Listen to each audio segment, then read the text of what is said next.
വെള്ളാപ്പള്ളിക്ക് മറുപടിയുമായി V D Satheesan തിരഞ്ഞെടുപ്പിൽ 100 seat നേടാൻ കഴിഞ്ഞില്ലെങ്കിൽ രാഷ്ട്രീയ വനവാസത്തിന് പോകാൻ തയ്യാറാണോ എന്ന വെള്ളാപ്പള്ളിയുടെ വെല്ലുവിളി സ്വീകരിക്കുന്നുവെന്ന് വി ഡി സതീശന്റെ പ്രതികരണം വന്നു. മികച്ച ഭൂരിപക്ഷം നേടാനായില്ലെങ്കിൽ രാഷ്ട്രീയ വനവാസത്തിന് പോകുമെന്ന് വി ഡി സതീശൻ പറഞ്ഞു. ഇന്നലെയാണ് വി ഡി സതീശന് ഒരാളെ പോലും ജയിപ്പിക്കാൻ കഴിയില്ലെന്ന് വെള്ളാപ്പള്ളി പറഞ്ഞത്. ഞാൻ അതിന്റെ വെല്ലുവിളിക്കുകയാണ്. ആ 100 2 കുറച്ചോ 98 കിട്ടുമെങ്കിൽ വി ഡി സതീശൻ ഇന്ന് അദ്ദേഹത്തിന്റെ പദവി രാജിവെച്ച് രാഷ്ട്രീയ വനവാസത്തിന് പോകാവോ?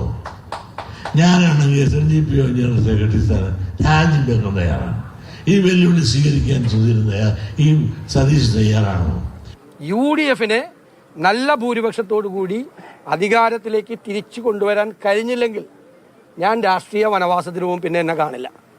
അത് ഞാൻ സമ്മതിക്കുന്നു, അത് ഞാൻ സ്വീകരിക്കുന്നു. അദ്ദേഹം മാറണ്ട.